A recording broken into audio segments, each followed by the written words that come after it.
Hello to everyone. आप सभी को राधे राधे, जय श्री राम, जय महाकाल।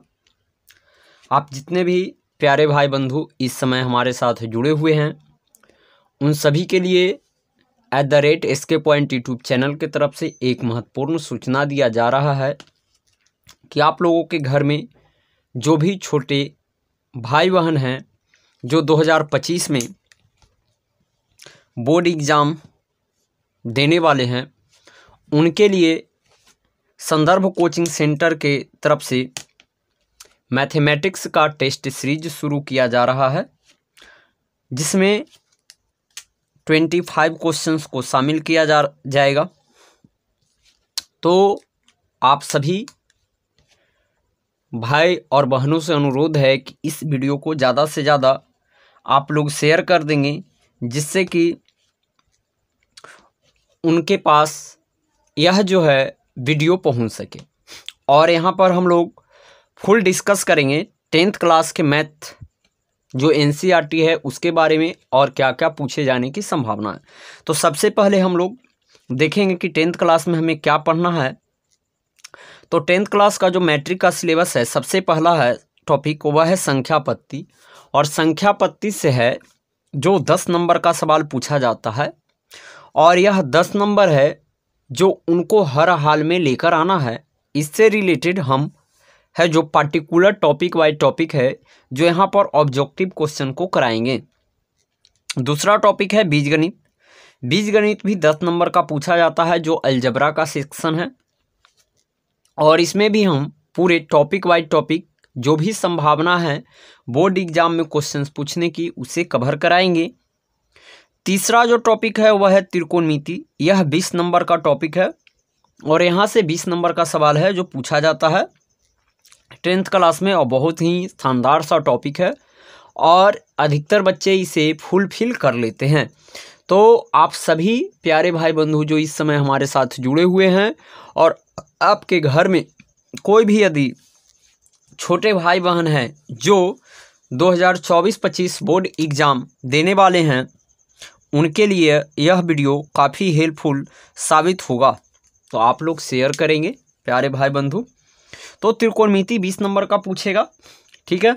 तो इसमें सारे चीज़ हम लोग देखने वाले हैं। इसके बाद एक है छोटा सा टॉपिक है नियामक ज्यामिति, कोऑर्डिनेट ज्योमेट्री जिसको कहते हैं। यह 10 नंबर का टॉपिक है। यहाँ से भी खूब सवाल ऑब्जेक्टिव में पूछे जाते हैं। इसके बाद ज्यामिति है।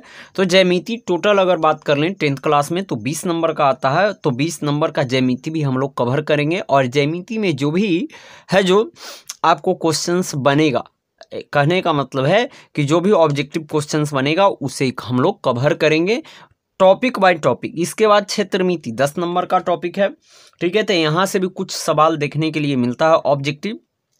सांख्यिकी और प्रायिकता दोनों मिलाकर है जो 10 नंबर का सवाल 10th क्लास में पूछा जाता है। तो इस तरह से अगर हम लोग देखेंगे तो कुल मिलाकर है जो 100 क्वेश्चंस हैं, 100 नंबर का सवाल है जो पूछ लिया जाता है। और मैथ है जो 10th क्लास में 100 नंबर का है। तो आप सभी प्यारे भाई बंधु जो इस समय जुड़े हुए हैं वह एक बार ज़रूर शेयर करेंगे। तो चलिए आज का क्लास है जो स्टार्ट करते हैं, जो हमारा VVI ऑब्जेक्टिव क्वेश्चन है उसको लेकर। और यह क्लास प्रतिदिन है जो 3 बजे PM से है जो स्टार्ट किया जाएगा, ठीक है। तो जो स्टूडेंट हमारे चैनल पर बिल्कुल नए हैं वह सबसे पहले चैनल को सब्सक्राइब कर लेंगे, बगल में बेल आइकन को दबा देंगे, जिससे कि हमारा सभी क्लास का रेगुलर नोटिफिकेशन सबसे पहले आपको प्राप्त हो सके। तो चलिए गाइज हम लोग स्टार्ट करते हैं और देखते हैं सबसे पहले जो संख्या पद्धति से जितने भी टाइप के ऑब्जेक्टिव पूछे जाएंगे, जो पूछने जाने की संभावना है, हम लोग उस ऑब्जेक्टिव को कवर करने का प्रयास करेंगे। तो चलिए लेट स्टार्ट करते हैं हम लोग यहाँ पर। तो आ जाते हैं आपका, चलिए तो आप लोगों को है जो स्क्रीन के ऊपर है जो हर एक सवाल दिखाई देगा। तो हर एक सवाल है जो आप लोगों को दिखाई देने वाला है स्क्रीन के ऊपर। तो जो सबसे पहला सवाल है गाइज वो है आपका क्या,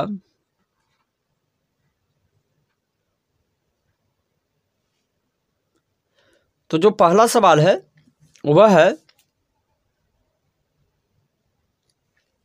कि रूट 64/√81 प्लस √16/9 कैसी संख्या है।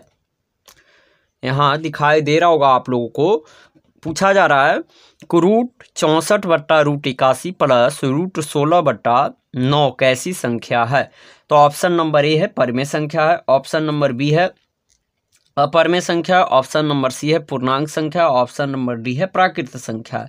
तो आप लोगों को बताना है इसमें से कि कैसी संख्या है।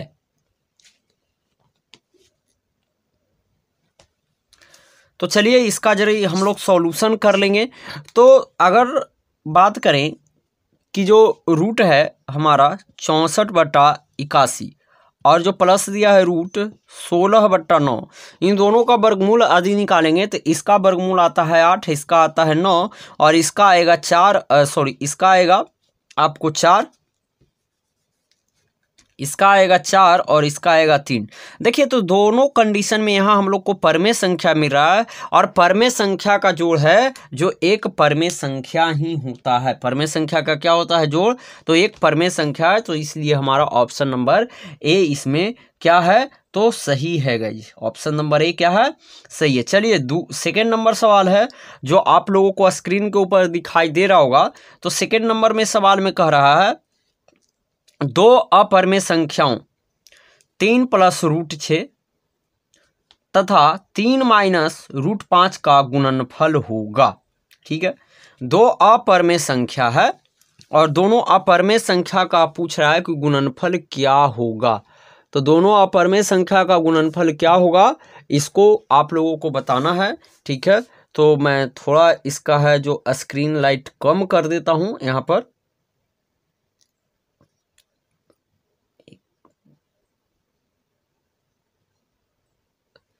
आप लोगों को बेहतरीन ढंग से दिखाई दे रहा होगा।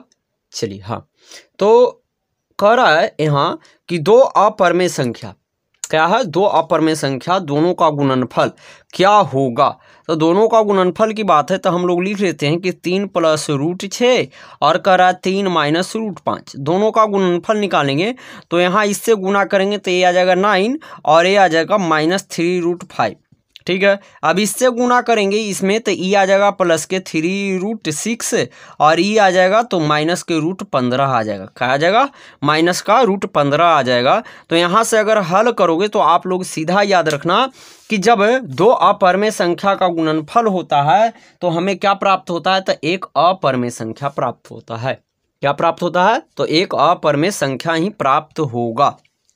तो याद रखना पर अपरमेय संख्या में अपरमेय संख्या का गुणनफल हमें अपरमेय ही देता है।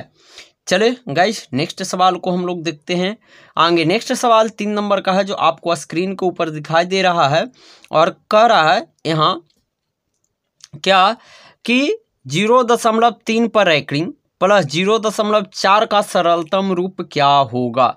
अगर दोनों का सरलतम रूप देखा जाए तो आप लोगों को मैं बता दूं, यहाँ पर आप लोग जल्दी से है जो इसका आंसर करेंगे क्या होगा। 0.4 पर रैंकिंग है, दोनों का सरलतम रूप अगर आपको दे दे इस तरह से एग्जाम में तो आप इसको सीधा ये करेंगे। क्या करना है कि आपको पता है कि जिस पर रैंकिंग रहता है उस संख्या को ऊपर लिख देते हैं और उसके बदला में 9 लिखते हैं। तो यहाँ भी लिखेंगे 4/9 लिखेंगे, एलसीएम होगा तो ये हमारा 9 हो जाएगा, 4 3 7 यानी कि 7/9 हमारा सही ऑप्शन नंबर कौन सा है तो ऑप्शन नंबर बी हमारा सही है। तो इस तरीका से है जो आप लोग हैं जो जल्दी से क्वेश्चंस को कर सकते हैं। चलें हम लोग आगे के सवाल को देखेंगे। आप लोगों को है जो अप्रॉक्सी है जो एक सवाल पर है जो अभी 30 सेकंड का समय दिया जाएगा और आपको 30 सेकंड के अंदर करना है। चलिए 4 नंबर का सवाल कह रहा है यहाँ पर आपको दिया हुआ है कि 156 बराबर 2 के पावर x प्लस 3 के पावर y प्लस 13 के पावर z हो तो x plus y plus z बराबर क्या होगा। यानी x का मान क्या होगा, y के मान क्या होगा और z का मान क्या होगा। बहुत सारे बच्चे हैं जो ऐसे क्वेश्चंस को छोड़ देते हैं, तो छोड़ना बिल्कुल भी नहीं है वहां पर। ठीक है, तो चलिए देखते हैं हम लोग। सबसे पहले 156 को है जो फैक्टर करेंगे, अभाज्य गुणनखंड करेंगे। तो अगर 2 से लगाएंगे तो ये आ जाएगा 7 दूना का 14 और ये हो जाएगा 78। ठीक है, यानी 16।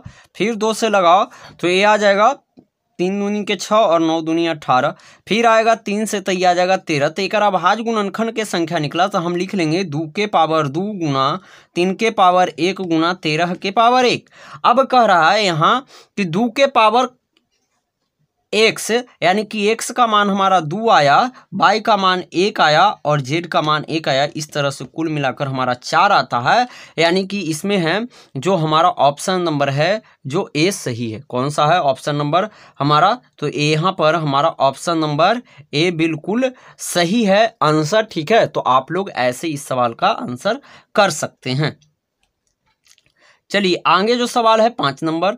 5 नंबर सवाल में देखिए आप लोग 5 नंबर का जो सवाल कर रहा है कि √10 गुना √15 है, यानी √10 और √15 को गुना करेंगे तो कैसी संख्या होगा? परमेय संख्या होगा, अपरमेय संख्या होगा, पूर्णांक संख्या होगा, प्राकृत संख्या होगा। तो आप लोगों को ये बताना है कि अगर 2 अपरमेय संख्या का गुना किया जाए तो कैसी संख्या प्राप्त होती है। जल्दी से बताएंगे 5 नंबर सवाल। तो देखिए 2 अभी बताया था हमने कि 2 अपरमेय संख्याओं का गुणनफल है जो एक अपरमेय संख्या प्राप्त होता है, इसलिए हमारा ऑप्शन नंबर बी यहाँ पर सही होगा। ठीक है, तो मैं आशा कर रहा हूँ कि आप लोग है जो अधिकतर सवाल सही कर रहे होंगे और इसी तरह के क्वेश्चंस हैं जो आप लोगों को बोर्ड एग्जाम में देखने के लिए मिलेगा जो संख्या पद्धति से आने वाला है। 6 नंबर सवाल है। 6 नंबर सवाल कर रहा है आपको क्या कि P बटा 2 के पावर n गुना 5 के पावर m के रूप में 0.105 को लिखा जा सकता है। हाँ, लिखा जा सकता है। तो इसका मान क्या आएगा? तो आपको 4 ऑप्शंस यहाँ पर दिखाई दे रहे हैं। इन 4 ऑप्शन में से कौन सा सही है इसके बारे में है जो आप लोगों को बताना है। तो जल्दी से है जो आप लोग बताएंगे गाइज, ठीक है, कि किस रूप में लिखा जा सकता है। तो चलिए आप लोग दशमलव हटाना जानते होंगे तो 0.105 है। इसको अगर कैलकुलेट कर लें तो ये आएगा 105/1000 आएगा। ठीक है, अब इसको काटो तो ये आ जाएगा 21 बार में और ये 200 से कटे जाएगा। अब यहाँ पर है तो ऊपर में सभी में 21 दिखाई दे रहा। अब 200 का फैक्टर अगर निकालेंगे तो हम लिख सकते हैं 5 के स्क्वायर गुना 2 के पावर 3। अब यहाँ पर हमें ऑप्शन में देखना है कि क्या ऑप्शन है जो हमारा आया है या नहीं आया है। तो यहाँ देख रहे हैं कि 2 के पावर 2 गुना 5 के पावर 2 है तो नहीं होगा। तो हम लोग कह सकते हैं कि 2 के पावर 3 गुना 5 के पावर 2 यानी कि ऑप्शन नंबर है जो हमारा सी इसमें बिल्कुल सही है। कौन सा ऑप्शन नंबर सही है? तो सी हमारा बिल्कुल सही है। तो इस तरह के सवाल है जो देखने के लिए मिलेगा आप लोगों को। चले अब आगे देखते हैं 7 नंबर सवाल। तो 7 नंबर सवाल है जो आपको 7 और 8 दोनों है जो स्क्रीन के ऊपर दिखाई दे रहा है। तो आप लोग बताएंगे यदि 2 संख्याओं का मसह 25 और लसह 50 है, ठीक है, यानी HCF दे दिया है और LCM दे दिया है, तो संख्या का गुणनफल क्या होगा? तो संख्या का गुणनफल क्या होगा? तो आप लोग जल्दी से बताएंगे कि अगर 2 संख्याओं का HCF दे दिया है और उसका LCM दे दिया है तो इसका गुणनफल क्या होगा? तो आप लोग को पता है एक फार्मूला है इसमें, फर्स्ट नंबर गुना सेकेंड नंबर बिहाइंड होता है फार्मूला HCF इंटू LCM। क्या होता है? First number into second number बराबर HCF इंटू क्या होता है? तो LCM होता, ठीक है, HCF इंटू LCM। तो हम लोग दे दिया है LCM और HCF दे दिया है तो हम सिंपल इसमें गुना कर लेंगे 50 से। तो 25 होता है, 25 से 125 और एक 0 आ जाएगा। यानी कि हमारा जो यहाँ ऑप्शन नंबर है वो यह ए बिल्कुल सही है। चलें 8 नंबर सवाल को हम लोग देखेंगे। 8 नंबर सवाल कह रहा है क्या कि यदि भाग एल्गोरिथम A बराबर BQ प्लस R में B बराबर 61, Q बराबर 27 तथा R बराबर 32 हो तो A का मान ज्ञात करो। तो आप लोग को पता है इसी एल्गोरिदम में है जो आप लोगों को है जो मान को रख देना है तो आपको आंसर आ जाएगा। तो आप लोग ये जानते हैं एल्गोरिदम में, तो कुछ नहीं करना है। इस एल्गोरिदम में है जो बी और क्यू के जगह मान को रखेंगे और यहाँ पर गुना कर लेंगे, तो गुना करने के फलस्वरूप आप लोगों को ई आ जाएगा। मान है बी का मान है 61, तो हम लोग लिखेंगे 61 गुना क्या लिखेंगे तो 27 लिखेंगे। अब प्लस में 32 को जोड़ लेंगे। जब इस सभी का गुना करके है, गुना करने के बाद जोड़िएगा तो यहाँ से जो हमारा आंसर आने वाला है वह हो जाएगा 1679। ठीक है, तो option number A correct answer है। तो आप लोग हैं जो ज़्यादा से ज़्यादा शेयर करेंगे। ठीक है, चलिए 9 नंबर 10 नंबर दोनों सवाल है जो आप लोगों को स्क्रीन के ऊपर दिखाई दे रहा है, तो आप लोग कमेंट करेंगे। ठीक है, जल्दी से कि इसका आंसर क्या होने वाला है। तो चले देखते हैं। 9 नंबर सवाल है, यदि Q एक धनात्मक पूर्णांक है, यदि Q एक धनात्मक पूर्णांक है तो निम्नलिखित में से कौन धनात्मक विषम पूर्णांक है। देखिए कह रहा है Q एक धनात्मक पूर्णांक है तो निम्नलिखित में से कौन धनात्मक विषम पूर्णांक है। यहाँ 4 ऑप्शन दिया गया। कह रहा है पहला 6Q + 1, 6Q + 2, 6Q + 4, 6Q + 6। ठीक है, एरा में से कौन है जो धनात्मक विषम पूर्णांक होगा। तो जल्दी से आप लोग बताएंगे कि कौन सा है जो धनात्मक विषम पूर्णांक होगा।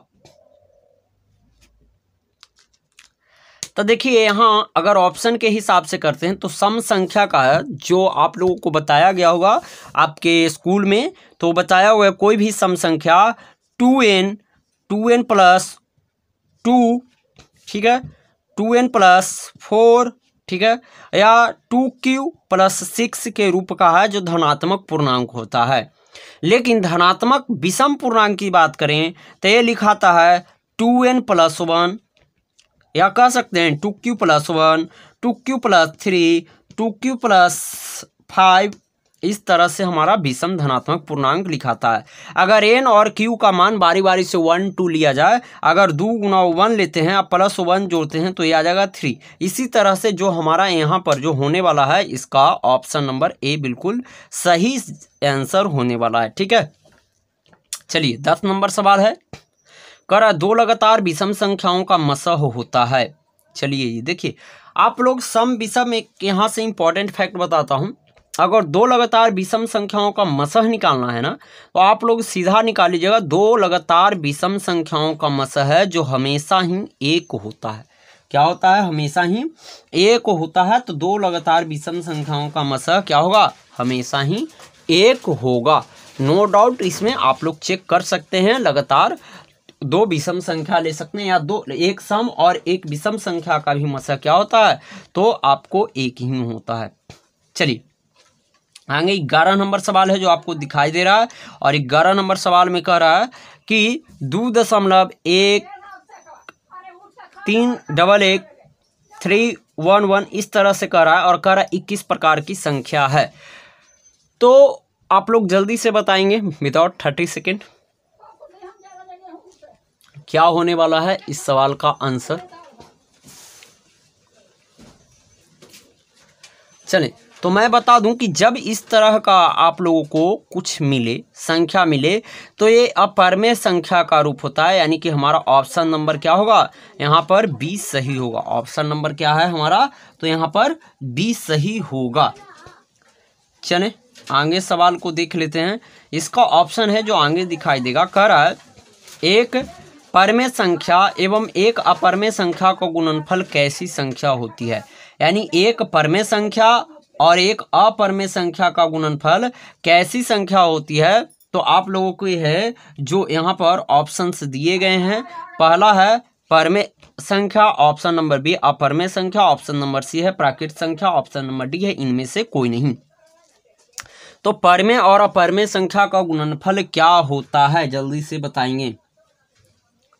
तो आप लोगों को मैं बता दूं कि रेशनल और इरेशनल नंबर का जो गुणनफल होता है वह होता है अपरिमेय संख्या ही होगा। क्या होगा, अपरिमेय संख्या होगा। हमारा ऑप्शन नंबर 20 सही है। चलें आगे वाले सवाल है 13 नंबर, कह रहा है 0.57 पर रैंकिंग का सरलतम रूप क्या होगा। हाँ जी, जल्दी से है जो इसका सरलतम रूप निकालें कि इसका सरलतम रूप क्या होने वाला है। अभी हमने बताया था कि जब रैंकिंग वाले सवाल रहे तो आप लोगों को करना क्या है, सबसे पहले रैंकिंग को हटाना, और दोनों पर रैंकिंग है तो जितना पर रैंकिंग है, जो जो अंक पर रैंकिंग है उस अंक को सेम लिख दीजिए, और जितना अंक पर रैंकिंग है उतना के बदला 9 दे दीजिए। अब चलो इसको हम लोग काटते हैं, तो 3 से काटेंगे तो 19 बार में कटेगा और ये कटेगा 33 बार में। तो यानी कि हमारा ऑप्शन नंबर है जो इसमें ए सही होने वाला है, यानी कि ऑप्शन नंबर ए। तो इतना आसान और इजी क्वेश्चंस है जो आप लोगों को बोर्ड एग्जाम में आने वाला है, तो घबराना बिल्कुल भी नहीं है। जितने भी टाइप के क्वेश्चन हैं जो आप लोगों को बोर्ड एग्जाम से रिलेटेड जितने भी क्वेश्चंस होंगे, हम उन सभी क्वेश्चंस को यहाँ पर कवर करेंगे गाइज, एक भी क्वेश्चंस को नहीं छोड़ेंगे। तो आप लोगों भी क्या करें कि अपने छोटे जितने भी भाई बहन हैं उन सभी के पास है जो इस वीडियो को एक बार ज़रूर शेयर करें, और जो 10th क्लास का स्टूडेंट इससे देख रहे हैं वह क्या करें कि इसे आप लोगों के पास में जितना भी स्टडी संबंधित ग्रुप हैं उन सभी ग्रुप में एक बार ज़रूर भेज दें, ताकि अगर नहीं भेज सकते हैं तो सिर्फ स्टेटस लगा लीजिए, वहाँ से भी काम हो जाएगा। तो हम लोग आप लोग के लिए इतने मेहनत करते हैं, तो आप लोगों का जवाबदेही है कि आप भी थोड़ा करें। चलें अब क्विक क्वेश्चंस को करते हैं। 14 नंबर आप लोगों ने देख लिया होगा, हल भी कर लिया होगा। 14 नंबर जो सवाल है कह रहा है कि 140 बराबर 2x प्लस गुना 5y प्लस 7z हो, तो x plus Y minus Z का मान निकालें। देखिए यहाँ गुना में होगा, न कि ये प्लस में होगा, ठीक है। तो ये मिसिंग है यहाँ पर, ठीक है। तो थोड़ा आप लोग देखेंगे ये गुना होगा, गुना का चिन्ह होगा, ठीक है। तो चलिए निकालिए आप लोग 14 नंबर का।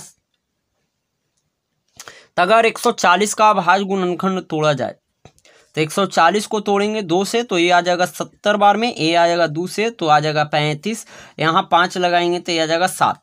अब यहाँ हम लोग लिखेंगे तो लिखेंगे 2 के पावर 2 गुना 5 के पावर 1 गुना 7 के पावर 1, ठीक है।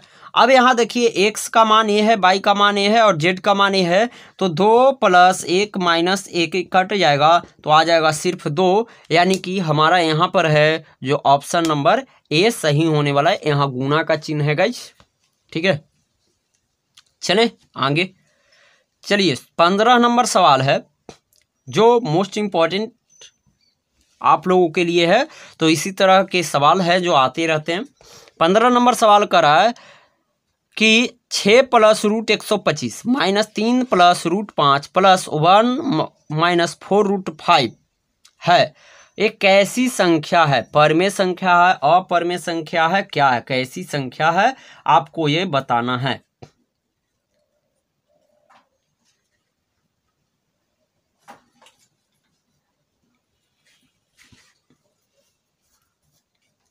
एक एक्सप्रेशन दिया गया है, जल्दी से हल करेंगे।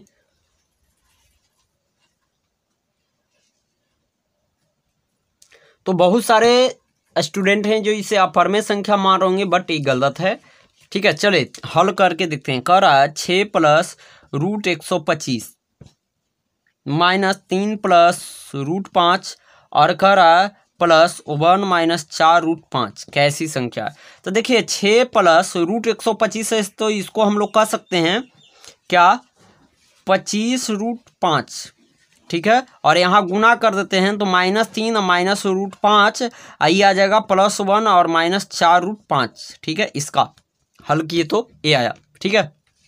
अब इसको अगर लिखेंगे तो 6 plus 5 root 5 minus 3 minus root 5 और प्लस 1 माइनस 4 रूट 5। देखिए 4 रूट 5 माइनस में है 1 रूट 5, तो ये सब मिलके कट जाएगा, तो यहाँ से आ जाएगा क्या, तो 3 यानी 6 एक 7 में से आप 3 घटा लेंगे तो आ जाएगा 4। 4 कैसी संख्या है? परमेय संख्या है या अपरमेय संख्या है? तो यहाँ से हमारा हो जाएगा परमेय संख्या, ठीक है। इस तरह से आप लोग ऐसे भी सवाल देने का चांसेज है, तो आप लोग इस तरह से हल कर लेंगे।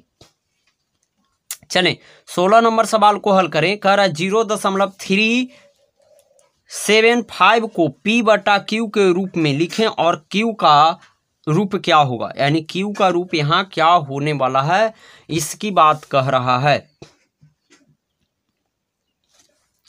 तो सिर्फ दशमलव हटा देंगे तो काम हो जाएगा। तो देखिए यहाँ कर रहा है 0.375, अगर इसको अगर काटेंगे तो ये आ जाएगा क्या हमारा 1000 आएगा। कितना आएगा? 1000 आएगा। तो हमको Q का रूप पूछा है, तो Q को ये यानी कि 1000 का गुणनखंड कर लो। तो 1000 का गुणनखंड अगर हम लोग करेंगे तो क्या हो जाएगा? 100 गुना 10 होता है जी। क्या होता है? 100 गुना 10। 100 के करेंगे तो ये हमारा हो जाएगा क्या, यानी कि 5 के स्क्वायर, 5 का स्क्वायर कर ले तो 25 और गुना 2 का स्क्वायर, और यहाँ कर रहे हैं तो 5 गुना 10 कर लो। क्या कर लो? तो 5 गुना 2 कर लो। तो ये आ जाएगा क्या हमारा, यानी 5 के पावर 3 गुना 2 के पावर 3। देखते हैं 5 के पावर 3 गुना 2 के पावर 3 के रूप का कोई है एक्सप्रेशन? तो हाँ जी है। 16 नंबर में आप लोगों का एक बैठा हुआ है, 16 का सी हो जाएगा। क्या है? तो 16 का सी। तो आप लोग इस तरह से Q का रूप पूछा है तो निकाल सकते हैं। चलें आगे सवाल देखते हैं। कह रहा 17 नंबर, दो संख्याओं का मसह 15 तथा लसह है जो 105 है, उनमें से एक संख्या 5 है तो दूसरी संख्या बताएं। तो देखिए दो संख्याओं का है जो यहाँ पर दे दिया गया है। क्या दिया गया है? तो दो संख्याओं का मसह दिया गया। तो दो संख्याओं का मसह दिया गया है कितना? तो 15, और लसह दिया गया है 105। यदि उनमें से एक संख्या 5 है तो दूसरी संख्या क्या होगी?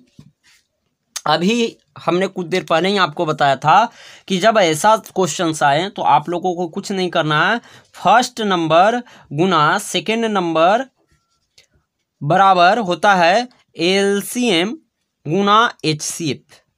इस फार्मूले को याद रखेंगे। और यहाँ एलसीएम एचसीएफ का मान दिया है तो 15 गुना 105 करेंगे और देंगे तो एक सिर्फ पहली संख्या दिया है और दूसरी संख्या जो भी दे भाग दे देंगे 3। तो यहाँ आ जाएगा, गुना कर लेते हैं, 5 × 25 और 10 तिहाई 30, 30 और 2 कितना आ जाएगा? 32, यानी कि 325 सॉरी 15 गलत हो गया गुना, यानी 315 हमारा ऑप्शन नंबर सी करेक्ट होगा। ऑप्शन नंबर सी हमारा यहाँ पर क्या होगा? तो करेक्ट होगा। ठीक है, चले आगे है जो 18 नंबर सवाल है, आपको स्क्रीन के ऊपर दिखाई दे रहा है। ये हो गया 17। 18 नंबर सवाल है, कह रहा है यदि भाग एल्गोरिथम ए बराबर बी क्यू प्लस आर में बी बराबर दे दिया है 43, क्यू बराबर दिया है 31, आर बराबर दिया है 32, तो ए का मान ज्ञात करें। ऐसे क्वेश्चंस अभी हम लोग पहले जस्ट देख चुके हैं। तो यहाँ है जो आप लोग मान को रखेंगे इस एल्गोरिथम में और कैलकुलेट करेंगे तो यहाँ पर आप लोगों का जो मान आने वाला है वह आ जाएगा 1365। कितना आएगा? 1365। तो आप लोग कैलकुलेट कर लेंगे। चलें आगे बढ़ते हैं। आगे वाला जो सवाल है 19 नंबर का, उसे हम लोग देखते हैं। 19 नंबर कह रहा है कि यदि Q एक धनात्मक पूर्णांक है तो निम्नलिखित में से कौन धनात्मक सम पूर्णांक है? Q एक धनात्मक पूर्णांक है तो निम्नलिखित में से कौन सा धनात्मक सम पूर्णांक है? तो अभी हमने बताया था n के लिए, Q के लिए। तो यहाँ देखिए Q धनात्मक सम पूर्णांक की बात कर रहा है तो 2Q + 1 विषम है यहाँ, तो ऑप्शन नंबर बी हो जाएगा 2Q। 2Q है जो धनात्मक क्या है? सम पूर्णांक होगा। चलें आगे जो सवाल है 20 नंबर हम लोग सवाल देखते हैं। 20 नंबर में क्या कह रहा है? 20 नंबर सवाल कर रहा है निम्नलिखित में से किसका दशमलव प्रसार शांत है? हाँ जी, तो दशमलव प्रसार शांत रहने के लिए आप लोग सिंपल एक चीज निकालेंगे। ठीक है, जब इस तरह के क्वेश्चंस रहेगा तो हर में आपको देखना है कि जो हर है ये 2 के पावर m गुना 5 के पावर n के रूप का है या नहीं है। अगर जिसका हर इस रूप के अलावा किसी अन्य रूप में है तो उसका दशमलव प्रसार शांत नहीं होने वाला है। तो आप लोग चलें इसका चेक करें हर। ठीक है, 20 नंबर सवाल है तो देखेंगे यहाँ अगर 343 की बात करें तो ये होता है 7 का Q और नीचे है 2 के पावर 3 गुना 5 के पावर 3 गुना 7 के पावर 3, एक कटेगा तो नीचे आ गया है हमारा 2 के पावर 3, तो इसका दशमलव प्रसार शांत होगा। क्या होगा? शांत होगा। चले 21 नंबर सवाल देखते हैं। बहुत आसान सा सवाल है तो आप लोग जल्दी बताएंगे कि इस सवाल का एक ऐसी संख्या पूछ रहा है। तो देखिए 81 को अगर हम रूट से बाहर करेंगे तो 9/2 आएगा, इसलिए क्या हो जाएगा? हमारा परमेय संख्या हो जाएगा। कैसा संख्या हो जाएगा? तो परमेय संख्या हमारा हो जाएगा। यहाँ पर आप लोगों को 22 नंबर भी सवाल दिखाई दे रहा है, करा 192 के अभाज्य गुणनखंडों में 2 का घातांक क्या है, यानी 2 का घात कितना आएगा। 192 का अभाज्य गुणनखंड निकालेंगे तो आप लोग अभाज्य गुणनखंड निकालना जानते हैं, तो आप लोग 192 का अभाज्य गुणनखंड निकाल कर चेक करके बताएंगे। तो इसका है जो ऑप्शन नंबर है जो सी आने वाला है, ठीक है, हमारा बिल्कुल सही जवाब। आगे अगर देखें 23 नंबर सवाल, तो कह रहा है यदि भाग एल्गोरिथम ए बराबर बी क्यू प्लस आर में ए बराबर, तो इसको भी आप लोग कर लेंगे। इस सवाल को है जो बहुत बार रिपीटेशन हो चुका है, तो इसे है जो आप लोग मान को कैलकुलेट करेंगे, तो इसका जो मान आएगा तो इसका यह हमारा बी आएगा, यानी कि 8 आएगा, ठीक है। निम्नलिखित में से किसका दशमलव प्रसार शांत होगा, ये चीज आप लोगों से पूछा जा रहा है। तो दशमलव प्रसार शांत उसी का होता है जिसका हर है जो 2 के पावर m गुना 5 के पावर n के रूप का होता है। तो यहाँ से है जो आप लोग 24 नंबर को निकालेंगे, 2 के पावर m गुना 5 के पावर n का रूप के कौन सा है इसमें, तो हमारा 24 नंबर का है जो ऑप्शन नंबर 20 सही होगा। 11 से आप लोग करके देखेंगे। और फाइनली आज के सेक्शन का यह लास्ट सवाल है, कर रहा है 25 नंबर सवाल आप लोगों को कि यदि Q एक धनात्मक पूर्णांक है तो निम्नलिखित में से कौन धनात्मक विषम पूर्णांक नहीं है। तो इसमें विषम पूर्णांक नहीं है पूछ रहा है, ठीक है। अगर धनात्मक पूर्णांक है तो कौन विषम पूर्णांक नहीं है, ये आप लोगों को पूछा जा रहा है। तो इसका है जो ऑप्शन नंबर बी सही है गाइज। तो मैं आशा करता हूँ यह जो है टेस्ट सीरीज आपको अच्छा लगा होगा, और यह टेस्ट सीरीज के माध्यम से है जो आप लोग हैं जो ज़्यादा से ज़्यादा हमारे साथ जुड़ें और इसे शेयर करेंगे, ताकि और भी स्टूडेंट जो 10th क्लास में हैं और वह 2023-24 बोर्ड एग्जाम की तैयारी कर रहे हैं, तो उनके लिए यह क्लास बहुत ही इंपॉर्टेंट है। तो थैंक यू गाइज हमारे साथ अंत तक बने रहने के लिए, और आप लोग इसे शेयर करेंगे। धन्यवाद।